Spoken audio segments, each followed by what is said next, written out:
Welcome to Tesseract's Workflow Builder module. This video covers three phases of the employee contracting process. First, you can generate and sign a letter of offer in a single workflow. Next, you can create a custom form to collect data from a new employee before sending an employment contract. And third, you can track all tasks required for the employee onboarding phase. Now, all these are customizable to fit your processes. So let's walk through an example. This process commences after deciding to hire a candidate. You begin by creating a letter of offer. By clicking this button, New Employee Details form, you can start adding information such as name, email, and contractual information. Let's use this sample data created earlier. You can see here that the basic information and data have already been added. These are information that you already have before preparing a letter of offer. Click Start Workflow and select Sign Letter of Offer to commence the workflow.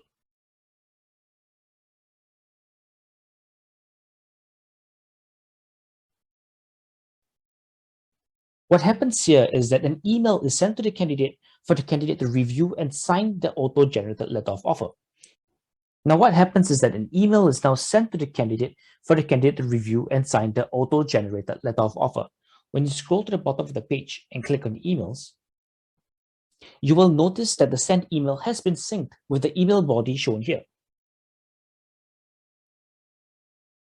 As the recipient of the email, I will be brought to a single-page user creation process before accessing the letter of offer.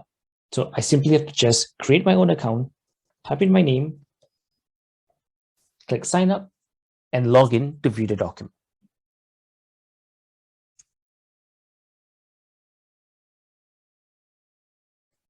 Here you will notice that the document has been automatically populated with the data that was filled in earlier, the candidate's name, the job title, and other contractual information. If the document has been reviewed and is ready to be signed, all you have to do is click on this awaiting signature box. There are three options to digitally signing this document. You can scribble the signature, upload a file, or sign with SyncPass. Let me use new signature as an example. When ready, simply click Sign Doc. Once the document has been signed, the HR manager will be notified and will be able to access the signed document in the employee details page. Just by clicking on documents here, you will see that the signature has been completed. You will also notice as a workflow instance that workflow number 1, defined as signed letter of offer, has already been completed. Now this bar will turn into green to show that the status is completed. Next, by clicking on the case arrow here, you will be brought to a case timeline where you can identify the signed document as part of a task that you would have to have completed. This gives you a quick overview of the whole contracting process. Now moving on, after completing the offer letter phase, the next phase is to prepare the employment contract and request for specific information such as proof of ID or passport, education transcripts, and any other form of documents. You can commence the second workflow simply by clicking on this. Choosing the second workflow, fill employee details form and sign contract, and click Start Workflow. What happens here is that another email will be sent to the candidate with a link to a custom form. Once the candidate receives the form, this is what the custom form looks like. You can build multiple categories for this form, such as employee fields, academic and professional experience, next of kin details, and you could also be asking for more information if necessary. There are multiple field types that you could choose. You could select dates, you could select drop-down options, you can type in character text, you could also be dragging and dropping in files. Now what I've done is to fill up this whole form. Once the data is correct, all you have to do is just click Next. Doing so will bring you to this page, which displays all the data filled up to get a confirmation. Scroll and confirm that the data is correct, and you will notice that you could actually save the draft to come back and print this to work on this another time, or you could actually be printing this for your own copy. Once correct, click Confirm. On this page, you will be able to identify all the documents that have been generated. These are templated documents that have been tokenized to pull in the data filled up in the form earlier. As part of your own workflow, you can generate documents based on the fields populated in the form. In this example, we have generated two types of documents. The first one being the next of kin details, and the second one being the employment contract. You will notice that these forms are awaiting your signature. So let's take a look at the first document by clicking the Sign button.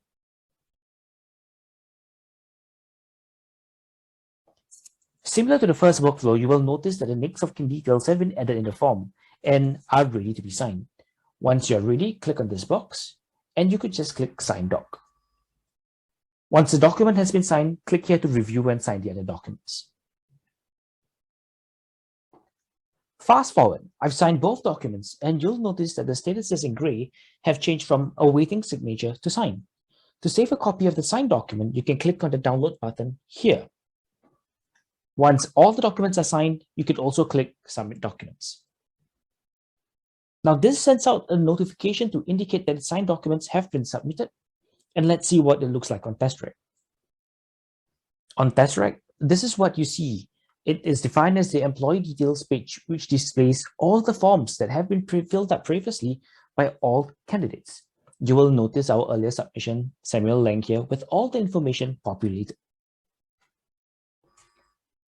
Here, all the information are filled up and captured. If you scroll to the bottom, you'll see that the signed documents have been stored within the page itself. You will notice that the signing status is now signature completed. You could also be making further changes to the data by editing things like the ID number, the address. If needed, you could regenerate documents by clicking on the print button, and you could send it out for signing again. Now, once all these things are correct, what you will want to do is to take a look at the case timeline again. Scroll to the bottom to find the case, click on this arrow, and it'll bring you to the case timeline page. This is the case timeline page. You'll be able to see the signed documents stored under separate tasks. This allows you to have a quick overview of the contracting process, and what can happen after is to trigger a set of next steps. By clicking on Add Tasks and selecting a workflow that you will want to add on, you will notice that more tasks have already been added. These tasks are customizable. You can come in and add in different types of checklists. You can tick off the checklist and even mark this task as closed. If you would like to add ad hoc tasks, you could also be clicking on the plus button here. Click New Task, and then this new set of tasks will appear. You can assign this task to different people or name this task accordingly. Now, this brings us to the end of the video. In summary, you can map and fully customize your hiring processes on Tesseract's Workflow Builder, which will truly help you streamline your operations. Thank you.